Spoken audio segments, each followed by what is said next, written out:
चलिए हम लोग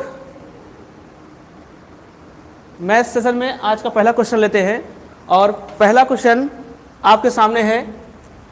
एक चौराहे पर सड़क पर चल रही कारें और मोटरसाइकिलें लाल बत्ती होने पर रुक गईं। कुल 55 वाहन थे। वाहनों के पहियों की कुल संख्या 180 थी। कुल कितनी कारें थी? आइए क्वेश्चन को आप लोग लगाने की कोशिश करिए और टाइमर आपके सामने है, आपको मिलते हैं 30 सेकेंड। क्वेश्चन लगाइए और आंसर दीजिए कि कुल कितने कारें थी।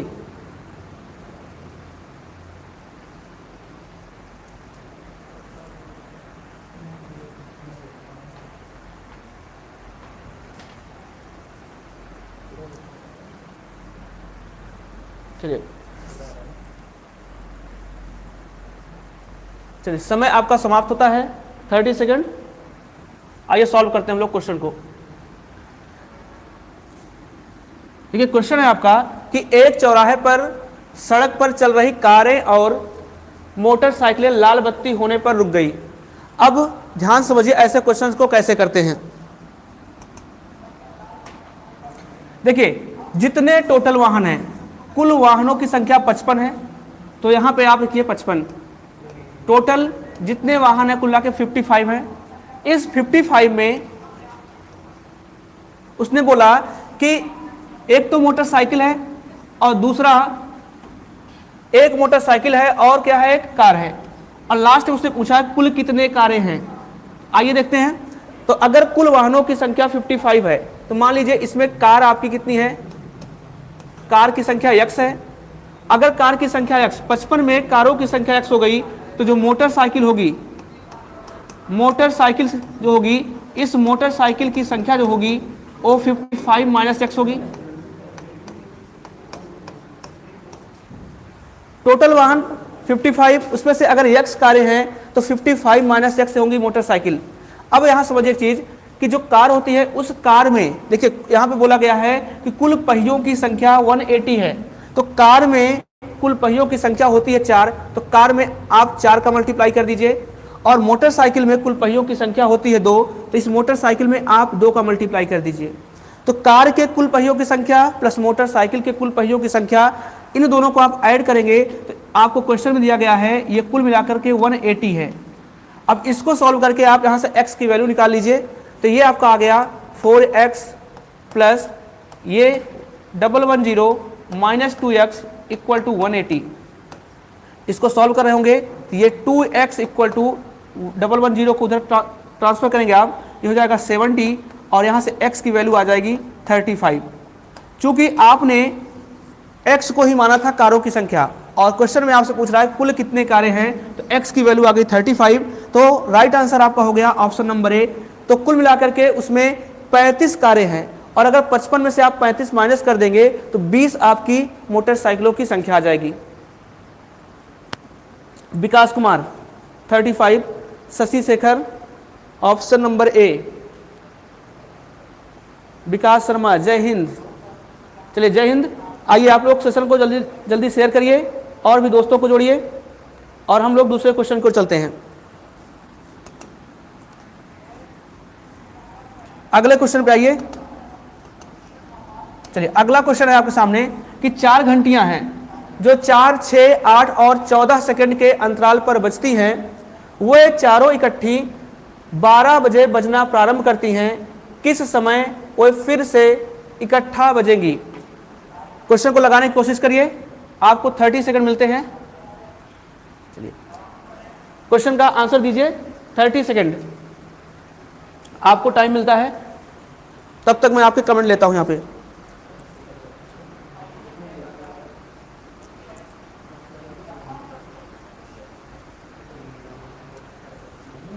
जल्दी जल्दी आंसर देने की कोशिश करिए।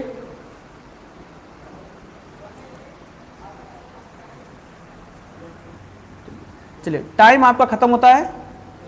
आइए हम लोग क्वेश्चन सॉल्व करते हैं। 4 घंटियां हैं जो 4, 6, 8 और 14 सेकंड पे बजती हैं। तो ऐसे क्वेश्चंस करने के तरीके क्या होते हैं, ध्यान समझिएगा। ऐसे क्वेश्चन का सबसे पहले हम लोग एलसीएम निकालते हैं। तो हम लोग 4, 6, 8 और 14, इसका एलसीएम निकाल रहे होंगे तो पहले एलसीएम निकालेंगे।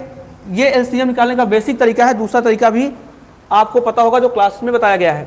तो सबसे पहले आप इसका एलसीएम निकालेंगे, 2 से कैंसिल हो जाएगा और यहाँ से एलसीएम निकालने के बाद का प्रोसेस क्या होगा उसके बाद उसको भी समझा जाएगा। चलिए 2 से सॉल्व कर रहे होंगे और अब की बार ये 3 से कैंसिल होगा और अब 7 से। तो इसको सॉल्व कर रहे होंगे कि एलसीएम कितना आया, तो 2 इन सब का आपस में मल्टीप्लाई करेंगे, 2 2 जा 4, 4 2 जा 8, 8 3 जा 24 और 24 इंटू 7 सॉल्व कर रहे होंगे 168। डाटा आपका सेकंड में दिया गया है तो 168 सेकंड के बाद ये चारों घंटियां एक साथ बजेंगी, लेकिन उसने दिया कि वो चारों घंटियां 12 बजे बजना प्रारंभ करती हैं। अगर एक बार 12 बजे वो बज गई हैं तो अगली बार जो बजेंगी 168 सेकंड के बाद बजेंगी।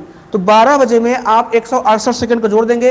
168 सेकंड का मतलब हो गया कि 2 मिनट 48 सेकंड, 2 मिनट 48 सेकंड। तो 12 बजे में 2 मिनट 48 सेकंड आप जोड़ रहे होंगे तो आपका आंसर आ जाएगा 12 बजकर 2 minute 48 second. Right option, option number ए। जो आपका आंसर हुआ 12 बज के 2 minute 48 second, right answer option number A. चलिए काफ़ी लोगों के आंसर आ रहे हैं। शशि शेखर ऑप्शन नंबर ए, MK द्विवेदी जय हिंद सर, जय हिंद भाई। विकास शर्मा ऑप्शन नंबर सी, सी गलत है। प्रतीक शर्मा, संजीव सर भी जुड़ चुके हैं हमारे साथ। Manish Patel option number A, Shashi Shekhar, Prateek Sharma. चलिए सबके आंसर आ रहे हैं भाई। आइए अगले क्वेश्चन पर चलते हैं। अगला क्वेश्चन आपके सामने है कि यदि 2 संख्याओं का योग 45 है और इनका अंतर 15 है तथा उन संख्याओं में, तो यहां करेक्शन कर लीजिएगा थोड़ा सा,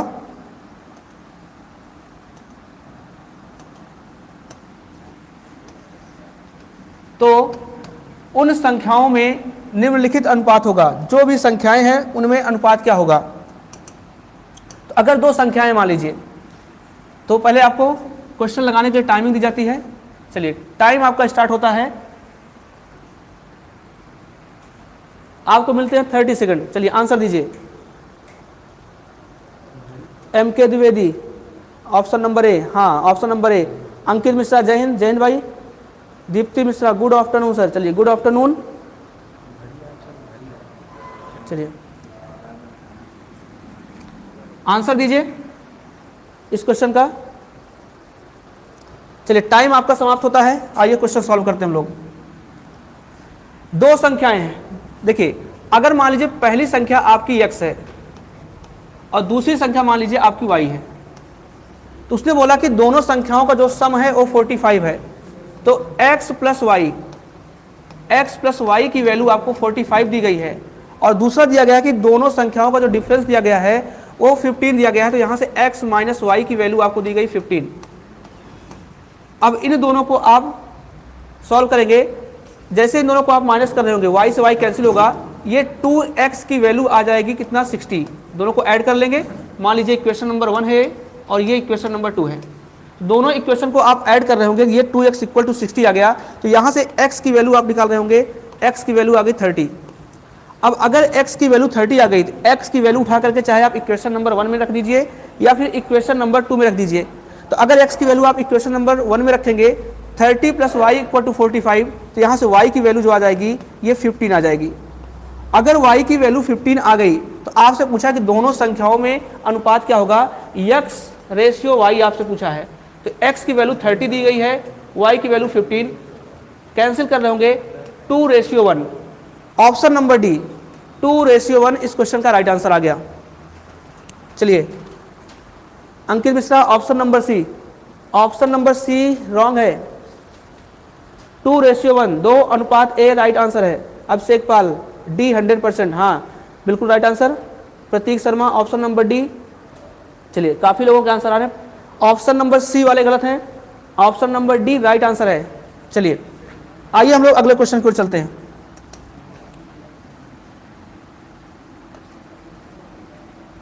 अगला क्वेश्चन है, चलिए ये क्वेश्चन सॉल्व करिए। एक घड़ी 8 बजे प्रातः ठीक की गई, घड़ी में 10 मिनट तेजी हो जाती है। दूसरे दिन जब घड़ी यहाँ करेक्शन थोड़ा सा कर लीजिएगा, 1 बजे सायं दिखाती है तो सही समय क्या होगा।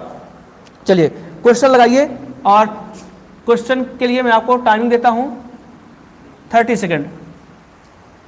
सॉल्व करिए, आंसर दीजिए कितना आएगा। 8 बजे घड़ी ठीक समय दिखाई गई है और घड़ी 10 मिनट तेज हो जाती है। दूसरे दिन जब घड़ी में 1 बज रहा है शाम का तो सही समय क्या होगा। सॉल्व करिए। और चलिए काफी लोगों के आंसर आ रहे हैं और आपका टाइम समाप्त होता है। काफी लोगों के आंसर आ रहे हैं। Option number D. चलिए चेक करते हैं हम लोग। देखिए उसने कहा कि एक घड़ी 8 बजे प्रातः ठीक की गई, घड़ी को 8 बजे बजा के छोड़ दिया गया, लेकिन उस घड़ी की खास बात यह है कि घड़ी 10 मिनट फास्ट हो जा रही है। उसके बाद दूसरे दिन जब घड़ी में 1 बज रहा है शाम का मतलब दोपहर के बाद 12 बजे के बाद 1 बज रहा है, तो घड़ी में सही समय क्या हुआ होगा। पहला नंबर ये समझिए, अगर दिन सुबह के मान लीजिए 8 बजे घड़ी को बजा दिया गया, तो 8 बजे से लेकर के अगले दिन 8 बजे तक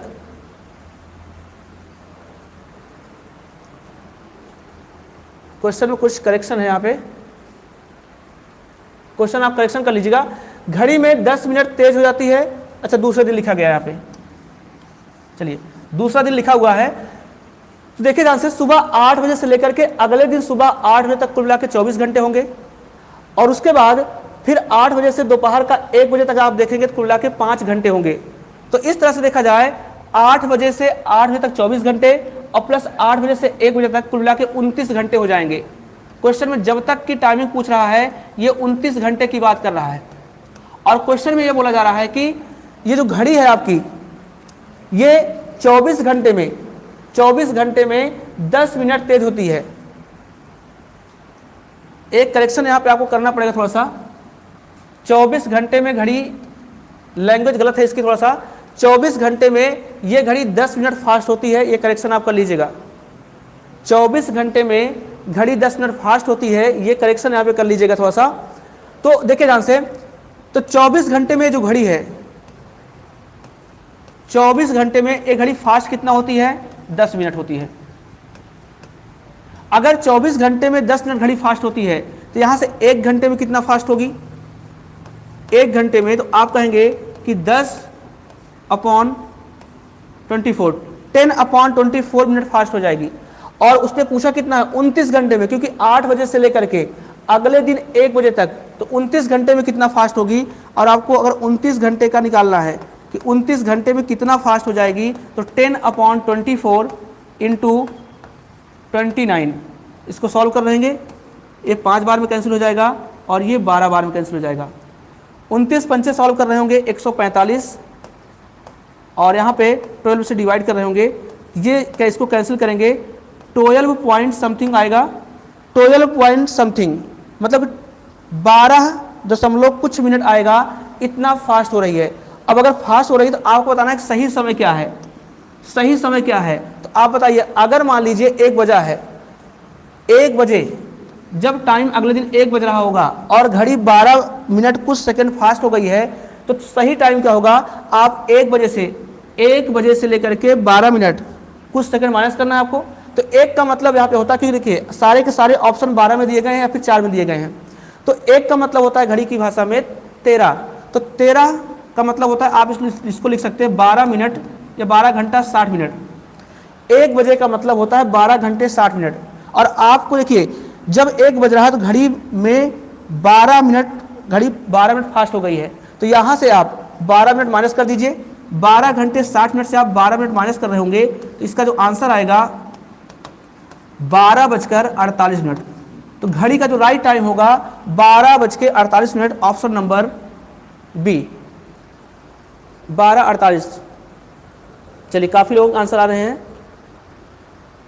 Shashi Shekhar option number D, D नहीं है, ऑप्शन नंबर बी 430 गलत आंसर है।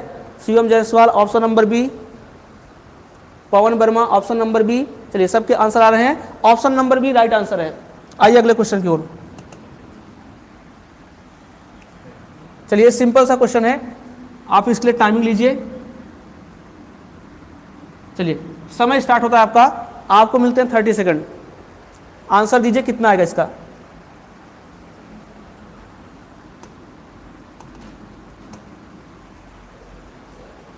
आंसर दीजिए। चलिए option number B, option number B. जितने लोग लाइव हैं सेशन को शेयर कर दीजिए अपने दोस्तों तक, और वीडियो को लाइक और सब्सक्राइब कर लीजिए जिन्होंने सब्सक्राइब चैनल को नहीं किया है। चलिए टाइम आपका कंप्लीट होता है। आइए हम लोग क्वेश्चन सॉल्व करते हैं। ठीक है, ऐसे क्वेश्चन को कैसे करते हैं। ठीक है, सबसे पहले एक बॉडमास का रूल होता है, और बॉडमास के रूल में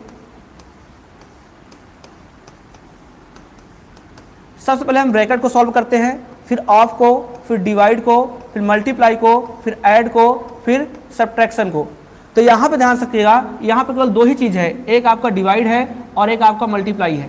तो इन दोनों में सबसे पहले हम डिवाइड को सॉल्व करेंगे। बॉडमास के रूल से सबसे पहले डिवाइड को सॉल्व करेंगे। अगर ये डिवाइड है आपका तो यहाँ से 13/63, अगर ये डिवाइड है ये पलट करके मल्टीप्लाई हो जाएगा 14/104, और लास्ट का आपका 52/99। इसको सॉल्व कर लीजिए, कैंसिल कर सकते हैं 13 से 8 बार में, उसके बाद 7 से 2 बार में, 7 से 9 बार में, और यहाँ से आइए 2 से 4 बार में, और उसके बाद अभी कुछ कट सकता है। चलिए ये कट जाएगा 13 बार में। तो यहाँ देखिए 19 और 19 का मल्टीप्लाई 9 में करेंगे 171, और ये 13। तो राइट आंसर आ गया 13/171, 13/171। Option number B, option number B 13/171। Vinay Maurya option number D, नहीं ऑप्शन नंबर डी गलत है भाई, 13/171 आएगा।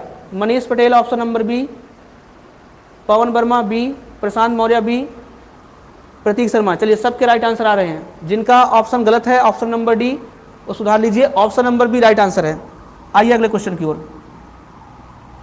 अगला क्वेश्चन करने की कोशिश करिए।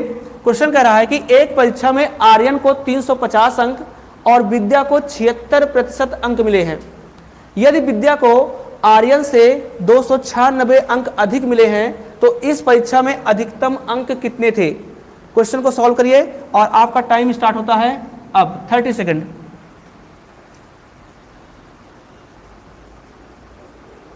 दीपक यादव, एक सॉन्ग हो जाए sir.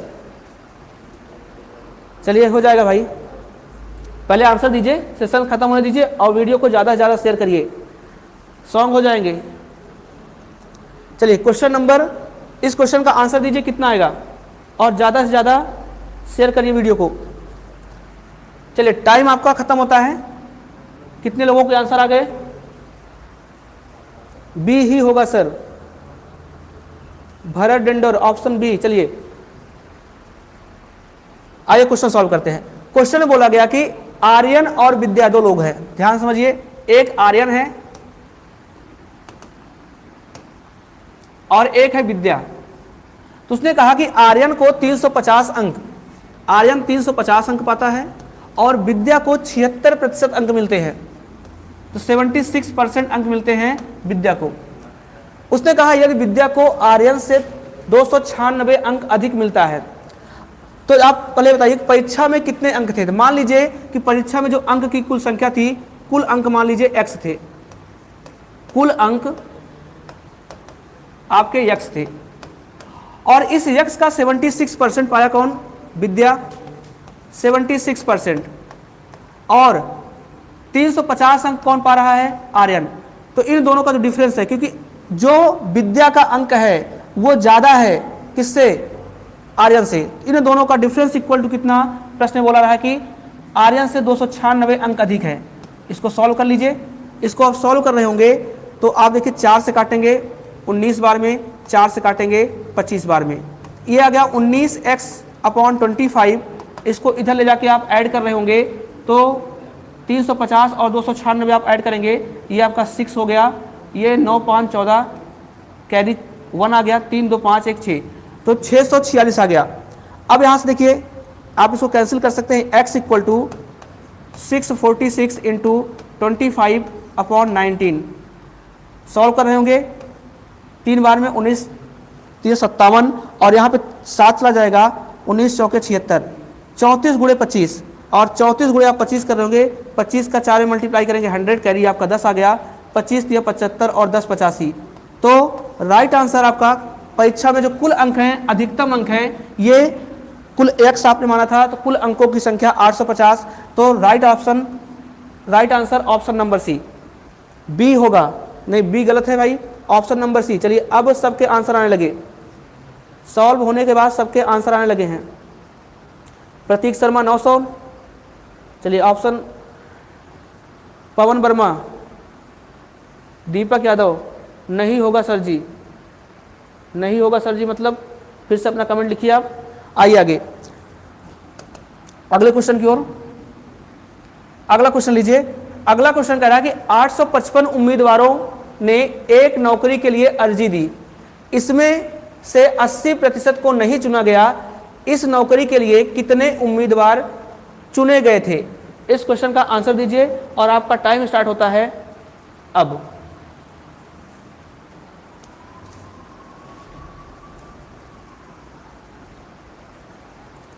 Shivam Jaiswal option number C, Pratibha Kumari C, Pawan Verma C. चलिए सबके आंसर आने लगे हैं।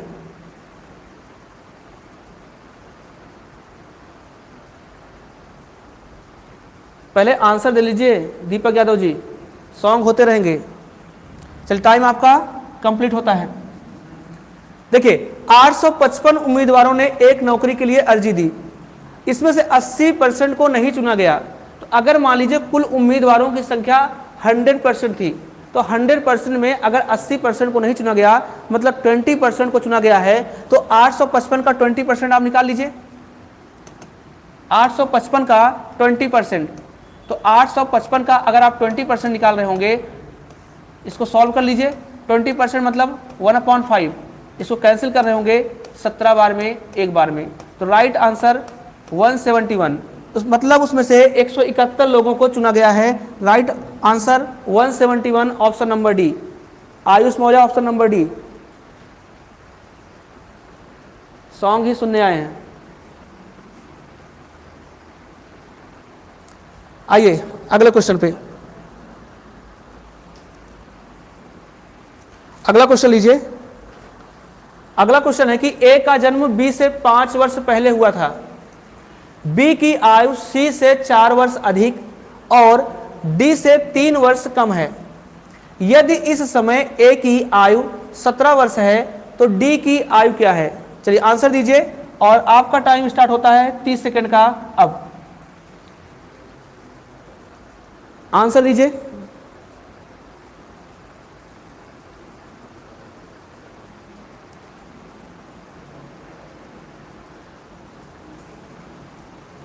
चलिए आंसर दीजिए, कितना आंसर आएगा?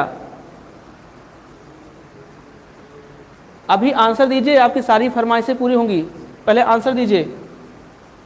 Option number D. चलिए देखते हैं, टाइम आपका खत्म होता है। बस जैसा जैसा प्रश्न बोल रहा है आप वैसा करते चलिए। प्रश्न बोला कि ए का जन्म बी से 5 वर्ष पहले हुआ है, तो पहले क्वेश्चन की लैंग्वेज समझिए कि ए का जन्म बी से 5 साल पहले हुआ है। इसका मतलब ए और बी का जो डिफरेंस है वो 5 साल का है।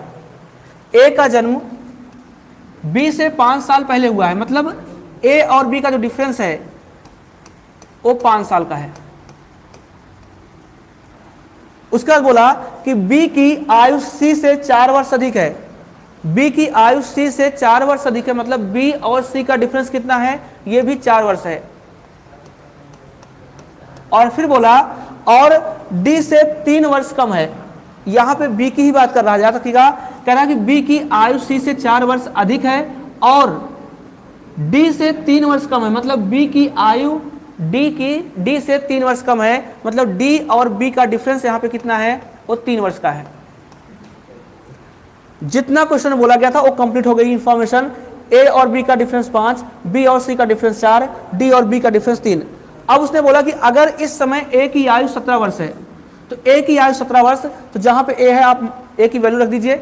यहां पे अगर ए की वैल्यू 17 रखेंगे आप, तो ए माइनस बी इक्वल टू 5 दिया गया है, और ए की वैल्यू 17 आप रखेंगे तो 17 माइनस बी इक्वल टू 5, तो बी उधर ट्रांसफर करेंगे और इधर से बी की वैल्यू आ जाएगी 12। अगर b की वैल्यू 12 आ गई, तो उसने पूछा क्या है कि d की आयु बताइए, d की आयु बताइए। तो यहां पे देखिए b की वैल्यू आप जब 12 रख रहे होंगे तो d minus B equal to 13, यहां पे b की वैल्यू आप 12 रखेंगे तो d इक्वल टू आ जाएगा 3 प्लस 12, और आंसर आ गया 15 वर्ष, 15 वर्ष। d की वैल्यू आ गई 15 वर्ष, 15 वर्ष। शिवम जायसवाल 15 वर्ष, प्रतीक शर्मा, आयुष मौर्य, मनीष पटेल, चलिए सबके आंसर आ रहे हैं 15 वर्ष। लगभग सारे लोगों के आंसर आ रहे हैं। आइए अगले क्वेश्चन की ओर चलते हैं हम लोग।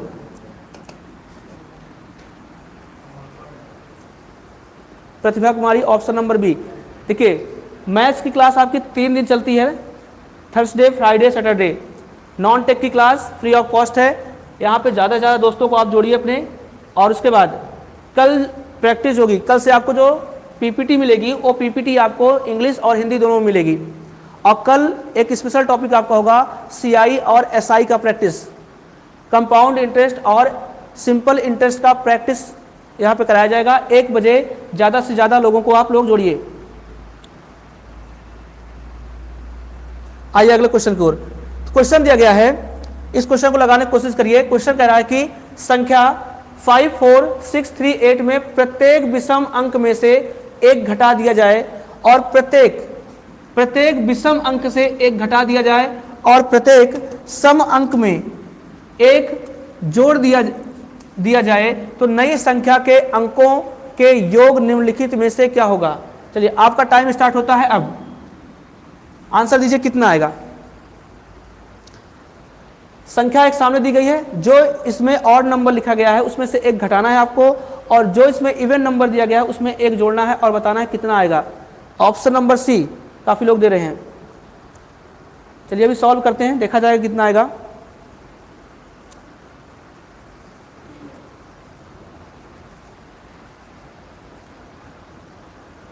Option number D, Shivam Jaiswal. चलिए टाइमिंग आपकी खत्म हुई, आइए क्वेश्चन लेते हैं। देखिए क्वेश्चन है आपका, संख्या आपकी लिखी गई है 5, 4, 6, 3, 8। उसने कहा कि विषम अंक से एक घटाना है, जितने ऑड नंबर है वहां से एक आपको घटाना है। तो देखिए 5 आपका एक ऑड नंबर है, यहां से एक घटाएंगे ये 4 बन जाएगा। 4 आपका एक इवन नंबर है, यहाँ पे एक जोड़ना है 5 बन जाएगा। 6 आपका एक इवन नंबर है, एक जोड़ेंगे 7, क्योंकि इवन वाले में सम वाले में जोड़ना है, इवन और ऑड वाले में घटाना है। 3 से एक घटाएंगे 2 आ जाएगा, 8 में एक जोड़ेंगे 9 हो जाएगा। तो इन्हीं संख्याओं का सम कितना आएगा, इन सारी संख्याओं को आप जोड़ लीजिए कितना आएगा। 5, 4, 9, 9 और 7 16, 16, 2 18, 18 और 9 आप ऐड कर रहे होंगे 27। तो इस क्वेश्चन का आंसर 27। जिन्होंने भी ऑप्शन नंबर डी दिया है उनका राइट आंसर है, जिन्होंने भी ऑप्शन नंबर डी दिया है राइट आंसर। चलिए काफी लोग आंसर आ गए। शिवम जायसवाल, मनीष पटेल, प्रतीक शर्मा, आयुष मौर्य, पवन वर्मा, चलिए काफी लोग आंसर आ रहे हैं। आइए अगले क्वेश्चन की ओर। अगला क्वेश्चन लीजिए। अगला क्वेश्चन है कि एक सेब की कीमत 1.75 रुपये है और एक संतरे की कीमत 1.5 रुपये है। 3 दर्जन सेबों और 2 संतरों की कुल कीमत कितनी होगी। यहां थोड़ा करेक्शन करिएगा, यहां 2 दर्जन कर लीजिए, और 2 दर्जन संतरों की कुल कीमत कितनी होगी। चलिए आपका टाइम स्टार्ट होता है अब, 30 सेकेंड। यहां पे 2 संतरे नहीं है, यहां पे 2 दर्जन संतरे कर लीजिएगा। ऑप्शन नंबर सी 5 होगा। किसमें 5 होगा भरत जी, किसमें 5 होगा। Hrithik Kumar, option number C. देखते हैं, आइए क्वेश्चन लेते हैं हम। टाइम आपका समाप्त होता है। क्वेश्चन है आपका, क्वेश्चन कह रहा है कि एक सेब की कीमत कितनी है 1.75 और एक संतरे की कीमत है 1.5। तो कह रहा है 3 दर्जन सेब, तो 1 दर्जन में कुल मिला के क्वांटिटी जो होती है वो 12 की होती है। तो 3 दर्जन सेब है मतलब 36 सेब हैं। तो एक सेब की कीमत है कितना 1.75। तो इस तरह से 3 दर्जन सेब मतलब 36 सेब की कुल कीमत कितनी होगी। और इसी के साथ साथ ये निकालना है। और दूसरा चीज निकालना है आपको कि एक संतरे की कीमत 1.5 रुपये है। अगर एक संतरे की कीमत 1.5 रुपये है तो आपको बताना है कि 2 दर्जन संतरे की कीमत, तो 2 दर्जन मतलब 24 संतरे की कीमत कितनी होगी। दोनों को ऐड कर लीजिए, तो यहाँ मल्टीप्लाई कर लीजिए आप। चलिए 36 का मल्टीप्लाई 5 में करेंगे तो यहाँ कर लीजिए 36 पंचे कितना होगा 180, 180 का 0, कैरी आपका 18 आया।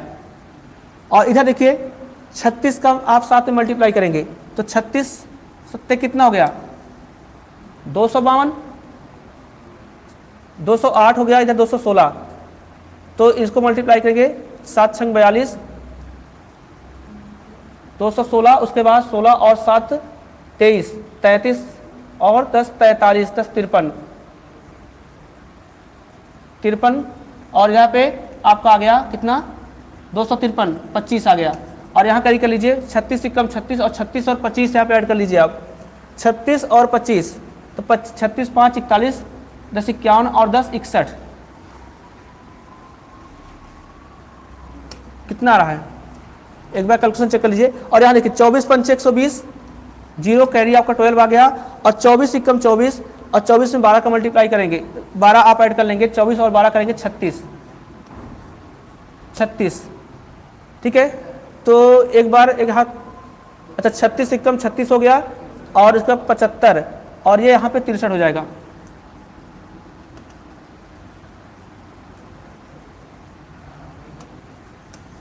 यहाँ कैलकुलेशन सही कर लीजिएगा थोड़ा सा। इसका मल्टीप्लाई करेंगे ये आएगा 63.00। तो दोनों को आप ऐड कर लीजिए, यही पूछा है आपसे, तो कितना आ जाएगा 99। एक सेब की कीमत दी गई है आपको 1.75, आपको 36 सेब की कीमत पूछा है तो ये 63 हो गया। और एक संतरे की कीमत 1.5, 24 संतरे की कीमत 36 हो गया। दोनों को ऐड कर रहे होंगे तो 99, आपका आंसर 99। चलिए सबके आंसर आ रहे हैं 99। Manish Patel option number A, Dipti Mishra option number A, Shivam Jaiswal, Pawan Verma, Ayush Maurya, चलिए सबके आंसर आ रहे हैं ऑप्शन नंबर ए 99 हो गया। आइए अगले क्वेश्चन की ओर। अगला क्वेश्चन लीजिए। अगला क्वेश्चन है कि 760 का 30% प्लस 20 का x% ये बराबर है 1200 के। तो बताना है x की वैल्यू कितनी होगी। चलिए आपकी टाइमिंग स्टार्ट होती है अब, 30 सेकंड मिलते हैं आपको, आंसर दीजिए। कल CI और SI का प्रैक्टिस सेट होगा, ज़्यादा से ज़्यादा लोगों को आप लोग जोड़ने की कोशिश करिए ताकि एग्जाम में आपको उसका बेनिफिट मिल सके। चलिए आंसर दीजिए, आंसर दीजिए इसका आंसर कितना आएगा।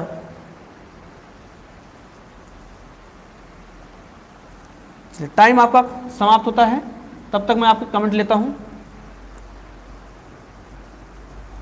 कुछ लोगों के ऑप्शन नंबर ए आ रहे हैं, ऋतिक कुमार सी, पवन वर्मा डी। आइए देखते हैं हम लोग। 760 का 30%, आप इसको लिख सकते हैं 760 इंटू 30% मतलब 3/10 प्लस 20 का x% मतलब 20 इंटू x/100, x/100 और ये इक्वल है 1200 के। सॉल्व कर लीजिए इसको, एक कैंसिल हो गया, इसको मल्टीप्लाई कर लीजिए आप, ये 1/5 हो जाएगा। और यहाँ से 3 से 18 कैरी 1 आया, 3 से 21 और 1 22, 228 प्लस x/5 इक्वल टू 1200। तो यहाँ से x/5 इक्वल टू आप यहाँ से 1200 से माइनस कर रहे होंगे 228। तो यहाँ देखिए ये आपका हो गया 72 और यहाँ से आ गया आपका ठीक है। ये आपका 10 से 8 गया 2 आ गया, और 9 से 2 गया 7 आ गया, और यहाँ पे 11 से 2 गया 9।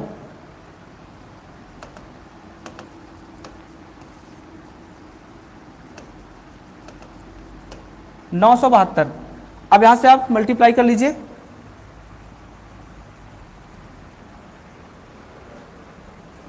760 का 3%, अच्छा 30% है, ठीक है 3%, और प्लस 20 का x% इक्वल टू 1200, x की वैल्यू बतानी है। तो 760 का 30% 3/10 हो गया, प्लस 20 गुणे कितना x/100 1200, ये आपका हो गया 228, और प्लस x/5 इक्वल टू इतना। तो कैलकुलेशन एक बार चेक कर लीजिए। तो ऑप्शन में कुछ मिसमैच है फिर, तो एक बार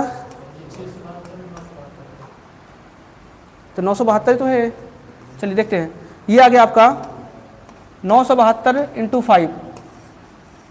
अब ऑप्शन में ऐसा कुछ है नहीं, चलिए ऑप्शन छोड़ दीजिए, आप टिक कर लीजिए, हो सकता है कुछ पीपीटी बनाने में दिक्कत हो गई हो। मल्टीप्लाई करेंगे, जो भी आंसर आएगा राइट आंसर होगा। कैलकुलेशन एक बार अपने आप से चेक कर लीजिएगा, ऑप्शन में हो सकता है कुछ गलती हो। आइए, ऑप्शन रॉन्ग है जी हाँ। आइए अगले क्वेश्चन की ओर। 972 में 5 का मल्टीप्लाई कर लीजिएगा, जो भी आंसर आएगा वही आपका राइट आंसर होगा। अगले क्वेश्चन की ओर आइए। अगला क्वेश्चन है आपका, उन संख्याओं का 60% क्या होगा जिस संख्या में से 80 घटाने पर वह अपनी 3/5 रह जाती है। चलिए इस क्वेश्चन का आंसर दीजिए, टाइम आपका स्टार्ट होता है अब। उन संख्याओं का 60% क्या होगा जिस संख्या में से 80 घटाने पर वह अपनी 3/5 रह जाती है। दीजिए आंसर। उस संख्या का 60% क्या होगा जिस संख्या में से 80 घटाने पर वह अपनी 3/5 रह जाती है। चलिए टाइम आपका समाप्त होता है, तब तक आंसर देखिए ऑप्शन लास्ट में लगा दीजिए। चलिए ठीक है, आइए उन संख्याओं का 60% क्या होगा। पहला नंबर आपको संख्या निकालनी पड़ेगी जिसका 60% आपको बताना होगा। जिस संख्या में से 80 घटाने पर, जिस संख्या में से 80 घटाने पर वह अपनी 3/5 रह जाती है।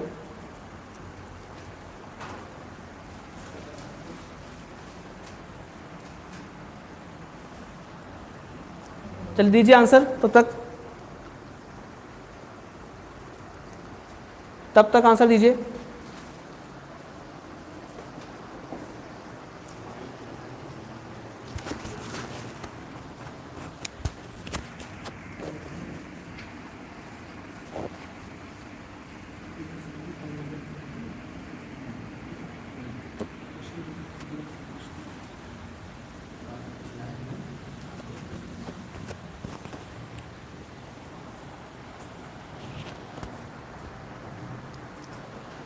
चलिए आंसर दीजिए आप लोग।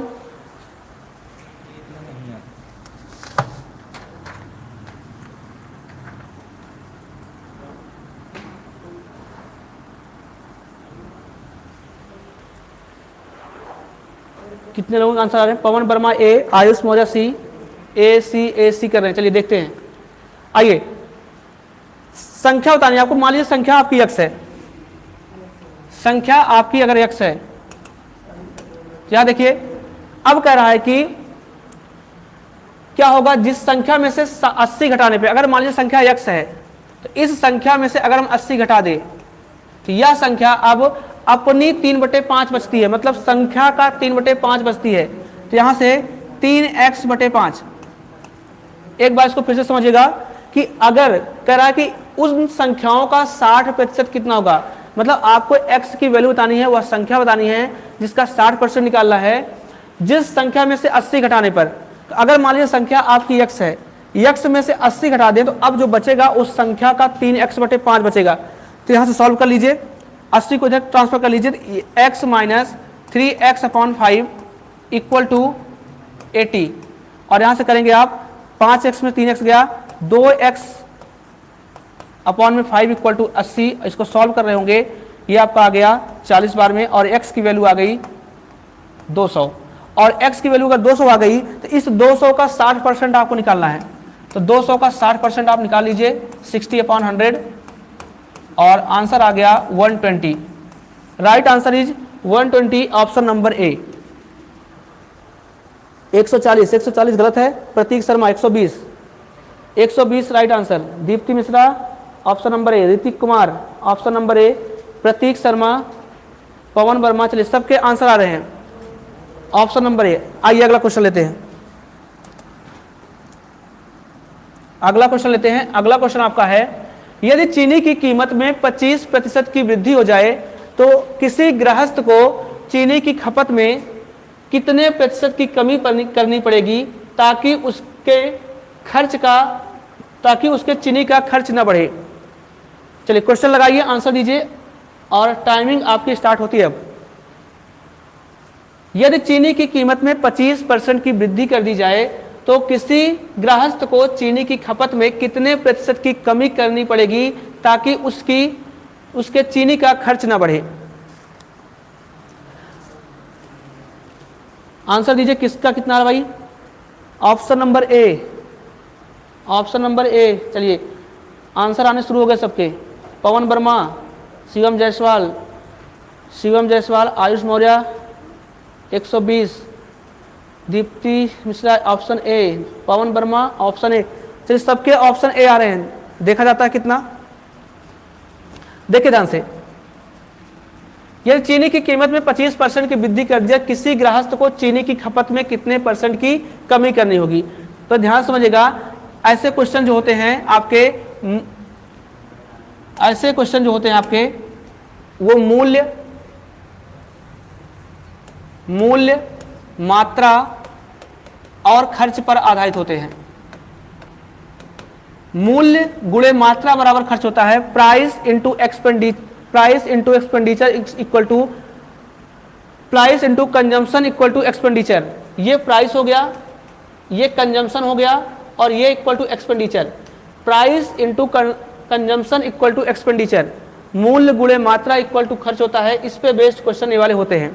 तो ऐसे क्वेश्चन को लगाने का जो तरीका होता है, पहला तरीका वो फार्मूला बेस्ड होगा कि जो देखिए ध्यान से, कुल खर्च ना बढ़े, तो कुल खर्च में परिवर्तन जो होता है, कुल खर्च में जो परिवर्तन आपका होगा, कुल खर्च में प्रतिशत परिवर्तन बराबर जो होता है वो होता है आपका x plus Y plus XY upon 100। ये पूरा परसेंट में होता है। अब जो यहाँ पे x की वैल्यू होती है ये दिखाती है प्राइस को, और जो y की वैल्यू होती है ये मात्रा को दिखाती है, और जो यहाँ की वैल्यू होती है ये कुल खर्च को दिखाती है। तो प्रश्न बोल रहा है कि चीनी का खर्च ना बढ़े, टोटल खर्च ना बढ़े। मतलब अगर सपोज करिए आप किसी दुकानदार के पास अगर पहले 100 रुपये लेके जाते थे, 100 रुपये में अगर आप 10 किलो सामान लेकर आते थे, और अब क्या हुआ कि अगली बार जब आप दुकान पे गए तो जितना सामान आप 100 में लाते थे वो सामान आपको 100 रुपये का ना मिल करके अब 25% की वृद्धि हो गई, मतलब 125 का मिलेगा। तो 125 का मिलेगा, तो उसने कहा कि गृहस्थ को चीनी की खपत कितने प्रतिशत कम करना चाहिए। तो दो ही कंडीशन हो सकती है, या तो देखिए ध्यान से, अगर चीनी का मूल्य बढ़ेगा, अगर आपको उतना ही पैसा खर्च करना है तो आप अपनी मात्रा को घटाएंगे, या फिर अगर चीनी का मूल्य घटेगा और आप उतना ही पैसा खर्चा करना चाहते हैं तो आप अपनी मात्रा को बढ़ाएंगे। तो अगर आपका मूल्य बढ़ेगा तो आपको मात्रा घटाना पड़ेगा, और अगर मात्रा बढ़ेगी तो आपको मूल्य घटाना पड़ेगा। तो यहाँ देखिए ध्यान से, चीनी का खर्च न बढ़े, मतलब पहले अगर आप 100 रुपये खर्चा करते थे तो आज भी आप 100 ही खर्चा कर रहे हैं, मतलब कुल खर्च में परिवर्तन आपका 0 आ गया, इक्वल टू एक्स की वैल्यू, एक्स दिखा रहा है आपके प्राइस को। तो यहाँ पे देखिए कह रहा चीनी की कीमत में 25% की वृद्धि हो गई। अगर वृद्धि होगी तो एक्स की वैल्यू आपको पॉजिटिव लेना है, अगर कमी होगी तो निगेटिव। उसके बाद बोला कि गृहस्थ को चीनी की खपत में कितने प्रतिशत की कमी करनी चाहिए। तो वाई का मतलब है मात्रा, मात्रा मतलब खपत। तो यहाँ पे कमी की बात कर रहा है, मान लीजिए इसको -y, और यहाँ पे x की वैल्यू 25 रखेंगे, y की वैल्यू माइनस रखेंगे, तो प्लस और माइनस माइनस हो जाएगा, -25y अपॉन 100 इक्वल टू 0। अब इसको आप सॉल्व कर रहे होंगे तो यहाँ देखिए ध्यान से, इसको सॉल्व करेंगे 25 से कैंसिल आउट करेंगे 4 बार में, ये हो गया। या फिर आप इसको इधर ट्रांसफर कर लीजिए तो ये हो जाएगा y/4 plus y equal to 25, और इसको सॉल्व करेंगे ये 5y/4 इक्वल टू 25, और ये 25 चौके 100, तो y की वैल्यू आ गई 100/5, सॉल्व कर रहे होंगे 20%, y का मतलब 20%। अब दिक्कत यहाँ पे है कि आप इसको मानेंगे घटेगा कि बढ़ेगा, तो आंसर तो आपका पॉजिटिव आ रहा है, लेकिन आपने यहाँ पर ही इसको निगेटिव मान लिया है कि क्योंकि प्रश्न में उसने पूछा है कितने % की कमी करनी पड़ेगी, तो यहाँ पे आपने निगेटिव माना है, इससे जो आंसर होगा 20% की कमी, तो right answer 20%, option number B 20%। Anubhav Tiwari, चलिए आइए अब इस क्वेश्चन को लगाने का जो दूसरा तरीका होगा, ध्यान से देखिए, एक फार्मूला बेस्ड क्वेश्चन है, जो इसका लगाने का दूसरा तरीका होगा। दूसरा कैसे करते हैं ध्यान समझिएगा कि ऐसे क्वेश्चन में मूल्य और मात्रा जो होते हैं दोनों एक दूसरे के रेसिप्रोकल होते हैं। याद रखिएगा, ऐसा क्वेश्चन जब भी आएगा, जो मूल्य होता है, मूल्य और मात्रा ये दोनों एक दूसरे के रेसिप्रोकल होते हैं। मतलब अगर मात्रा बढ़ेगी तो मूल्य घटेगा, और मूल्य घटेगा तो मात्रा बढ़ेगी। तो याद रखिएगा, उसने कहा चीनी की कीमत में 25% की वृद्धि होती है, तो 25% का मतलब होता है 1/4। मतलब पहले अगर प्राइस 4 थी, अब वृद्धि हो रही है तो 4 से 1 बढ़ करके 5 हो गई, 4 से 1 बढ़ के 5 हो गई। तो जो मूल्य का रेशियो है वो 4:5 है। तो जो मात्रा होगी, कंजम्पशन होगा, ये इसका अपोजिट होगा, ये 5 और 4 होगा। तो अब देखिए ध्यान से, उसने कहा कि खपत को कितना प्रतिशत कम करना चाहिए, तो ये जो कंजम्पशन है यही आपकी खपत है। तो पहले जब मूल्य 4 था तो मात्रा आप 5 लाते थे, मूल्य बढ़ गया तो आप मूल्य 5 हो गया, मात्रा आपकी 4 आ रही है। तो मात्रा कमी कितनी आई, 5 से 4 की कमी आई, तो कमी को मिला के 1 की आई। तो % कमी निकालना है आपको, तो 5 से 4 1 की कमी आई। कहाँ से कमी आ रही है, 5 से आ रही है, और परसेंट में बनाना है कितने % की, इसको आप 100 का मल्टीप्लाई कर लेंगे और सॉल्व करेंगे, 20% की कमी आ गई। Right answer 20%, right answer 20%। चलिए, काफी लोगों के आंसर आ रहे हैं। अगला क्वेश्चन लीजिए, सभी के आंसर लगभग सही आ रहे हैं। अगला क्वेश्चन लीजिए। अगला क्वेश्चन है, यदि A का 30% B के 40% में जोड़ दिया जाए तो वह B का 80% हो जाता है, तदनुसार B A का कितने % है। चलिए क्वेश्चन सॉल्व करने की कोशिश करते हैं हम। क्वेश्चन क्या बोला कि अगर A का 30%, A का 30% मतलब 3/10, A के 30% में B का 40% जोड़ दिया जाए, इसमें B का 40% का मतलब होता है 2/5। A का 30% में B का 40% जोड़ दिया जाए तो वह B का 80% हो जाता है। तो B का 80% बराबर, मतलब B का 80%, ये करेंगे आप 80% मतलब होता है 4/5।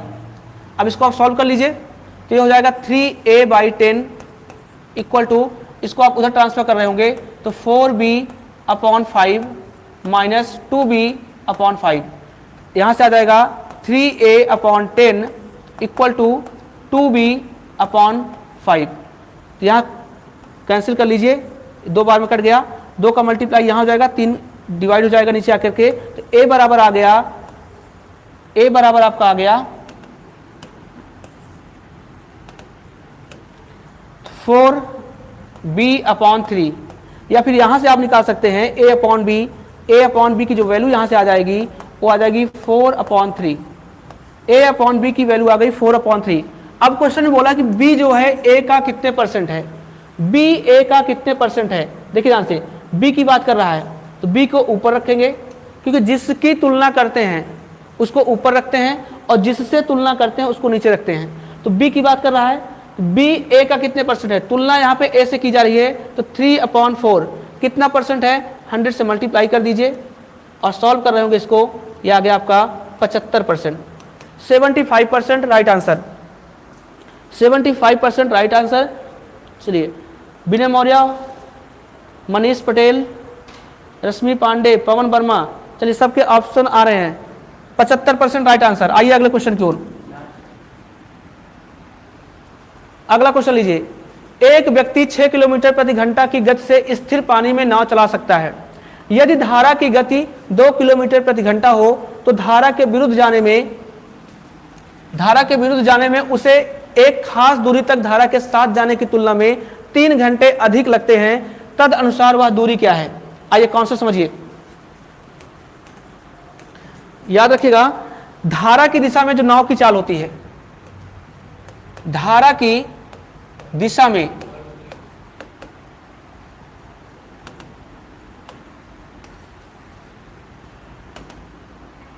देखिए, धारा की दिशा में नाव की चाल जो होती है वो बोट की चाल के बराबर होती है। धारा की दिशा में नाव की चाल जो होगी वो बोट की नाव के बराबर होती है, बोट की चाल के बराबर होती है। और अगर धारा के विपरीत हम बात करेंगे, धारा के विपरीत जो नाव की चाल होती है वो होती है b माइनस आर। सही, धारा की दिशा में b प्लस आर होती है।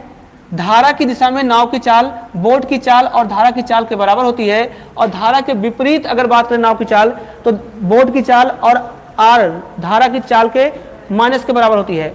जबकि अगर शांत जल में बात करें, जैसे पानी ठहरा हुआ है, तो शांत जल में नाव की चाल जो होती है वो अपनी नाव की चाल के खुद के बराबर होती है।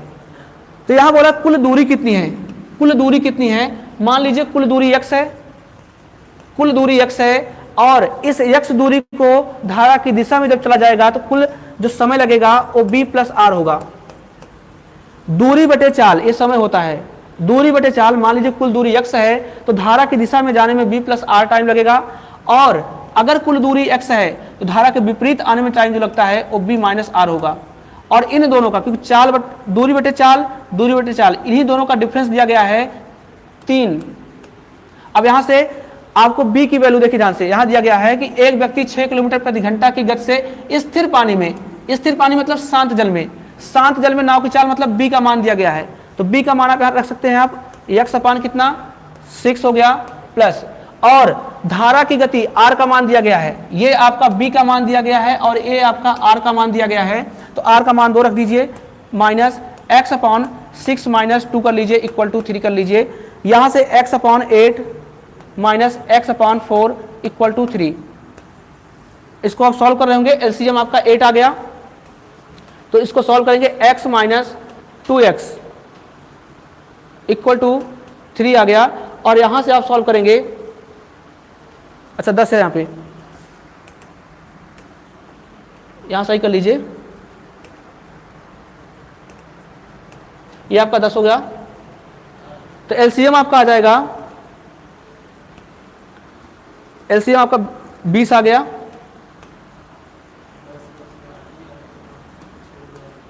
एलसीएम आपका 20 आ गया, और यहां पर सॉल्व करेंगे तो ये 2x हो जाएगा, और यहां पे आप करेंगे तो 5x हो जाएगा। कैलकुलेशन देखिए, चेक कर लीजिए एक बार, ये 8 हो गया, 6 2 8 हो गया, और अच्छा 4 हो जाएगा। तो एलसीएम आपका हो गया,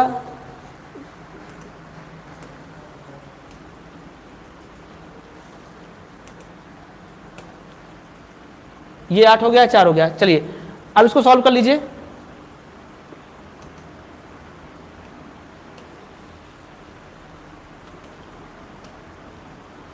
तो एलसीएम आपका 8 हो गया, और यहां से x minus 2x equal to आपका हो गया 3। तो यहां से माइनस x इक्वल टू हो गया आपका 24, माइनस x इक्वल टू 24 आ गया। तो बताना कैसे में है, दूरी कितनी है? x की वैल्यू यहां से रख दीजिए आप, x इक्वल टू माइनस 24 रखेंगे। कैलकुलेशन चेक करिए भाई, यहां पे कुछ गलती हो रही है। x इक्वल टू कुल दूरी अगर x है, ये 6 हो गया, ये 2 हो गया, 6 और 2 8 हो गया, माइनस x अपॉन 6 माइनस 4 3 हो गया, और ये x upon 8 minus x upon 4 equal to 3 हो गया। तो एलसीएम आपका 8 हो गया, और यहाँ पे x minus 2x equal to 24 minus x equal, तो यहाँ वैल्यू आप रख लीजिए x की वैल्यू अगर आप माइनस, लेकिन दूरी तो नेगेटिव आएगी नहीं, चलिए कुछ डाटा गलत है, माइनस नहीं होगा यहाँ पे, x की वैल्यू ही आपको निकालना है, x इक्वल टू 24, क्योंकि आपने कुल डिस्टेंस माना है आपने कि कुल डिस्टेंस आपकी x है, तो आपका टोटल जो डिस्टेंस आएगी वो आपकी 24 आएगी। टोटल डिस्टेंस 24, एक बार चेक कर लीजिएगा कैलकुलेशन। तो आज के लिए हम लोग इतना ही करते हैं, कल की क्लास में हम लोग क्या करेंगे, अच्छा विरुद्ध जाने में उसे एक खास दूरी तक धारा के साथ जाने की तुलना में 3 घंटे अधिक लगते हैं। अच्छा दोनों का डिफरेंस है, ठीक है भाई, थैंक यू। दोनों का डिफरेंस 3 दिया गया है, तो यहाँ पे दोनों का डिफरेंस है। अब यहाँ से x की वैल्यू आ गई 24, सॉल्व कर लीजिएगा। तो कल हम लोग CI और SI का प्रैक्टिस सेट करेंगे, तो ज़्यादा से ज़्यादा लोगों को आप लोग कल जोड़िए ताकि हम लोग प्रैक्टिस सेट कंप्लीट करेंगे एयरफोर्स का। तब तक के लिए थैंक यू, जय हिंद।